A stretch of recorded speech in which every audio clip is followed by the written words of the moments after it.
भागवत महापुराण की जय। कुंज बिहारी लाल की जय। राधा रानी की जय। भगवान श्री कृष्ण के सभी भक्तों को राधे राधे, जय श्री कृष्ण।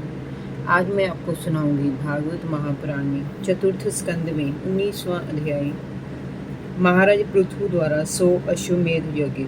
श्री मैत्री जी ने कहा, विदुर जी, ब्रह्माव्रत क्षेत्र में सरस्वती नदी के तट पर महाराज पृथु ने 100 अश्वमेध यज्ञ किए थे।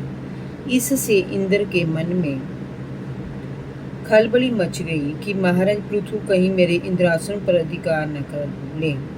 पृथु का यज्ञ महोत्सव उसे खलने लगा। महाराज पृथु के यज्ञ में भगवान हरि ने साक्षात दर्शन दिए थे। उनके साथ ब्रह्मा जी, भगवान रुद्र और लोकपाल अपने अपने अनुचरों के साथ वहां पधारे थे। गंधर्व, मुनि और अप्सराएं उनकी प्रशंसित में गीत गा रहे थे। महर्षि कपिल, देवऋषि नारद, भगवान दत्तात्रेय और सनक आदि मुनीश्वर भी वहां आए हुए थे। उस यज्ञ में पृथ्वी ने कामधेनु के समान यजमान की सभी मनोकामनाओं को पूर्ण किया था। दूध, दही, फल फूल और पवित्र जल तथा अनादि की वहाँ कोई कमी नहीं थी।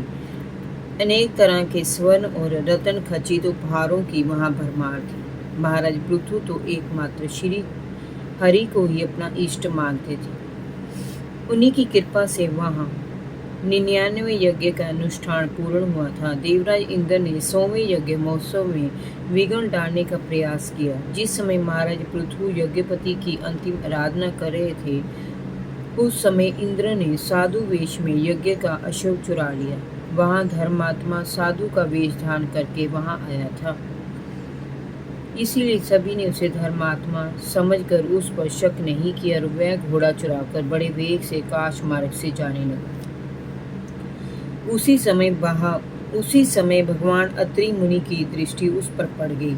उनके कहने पर महाराज पृथु का पुत्र इंद्र को मारने उसके पीछे दौड़ा और उसे ललकारा, अरे खड़ा रह दुष्ट, तू मुझसे युद्ध किए बिना यज्ञ का अश्व नहीं ले जा सकता। देवराज इंद्र ने पृथु के पुत्र को अपनी ओर आते देखा तो वह घोड़े को वहीं छोड़ अंतर्ध्यान हो गया।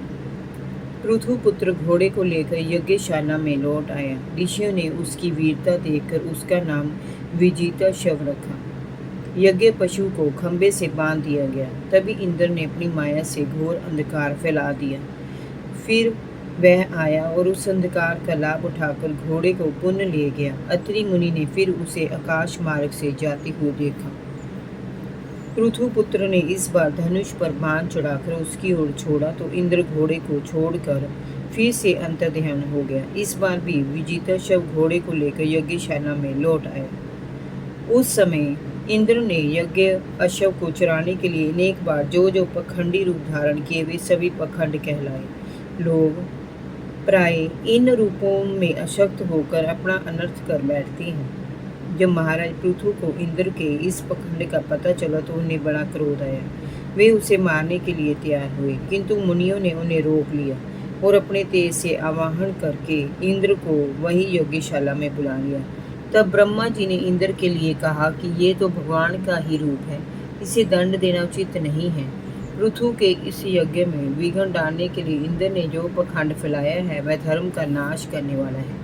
तुम्हें इंद्र का नहीं, उस पखंड का नाश करना चाहिए। महाराज पृथु, आप तो मोक्ष धर्म को जानने वाले हैं। अंत अब आपको यज्ञ अनुष्ठानों की आवश्यकता नहीं है। आप अपने 99 यज्ञ ही रहने दो। आपकी और इंद्र की पवित्र कीर्ति भगवान श्री हरि के शरीर है, इनमें कोई भेद नहीं है। इसीलिए इंद्र पर आपका क्रोध करना उचित नहीं है। महाराज पृथु, आपका ये 100वां यज्ञ निर्विघ्न समाप्त नहीं हुआ, इसके लिए आपको चिंता करने की आवश्यकता नहीं है। इस यज्ञ को यही समाप्त कर दीजिए, क्योंकि इसी के कारण इंद्र के विविध वेशों से चलाए हुए पखंडों से धर्म का नाश हो रहा है। आप उन्हीं पखंडों को नष्ट कीजिए, क्योंकि ये पखंड ये धर्म की जननी है। उदाहरण के रूप में कपालिक, तांत्रिक, अघोरी, साधु आदि के वेश पखंड के ही रूप हैं। इनसे सदैव बचना चाहिए। विदुर जी, इस प्रकार ब्रह्मा जी के उपदेश से पराक्रमी पृथु ने यज्ञ का आग्रह छोड़ दिया और इंद्र से संधि कर ली। उसके उपरांत महाराज पृथु ने सभी ब्राह्मणों को प्रचुर दान दक्षिणा आदि देकर विदा किया।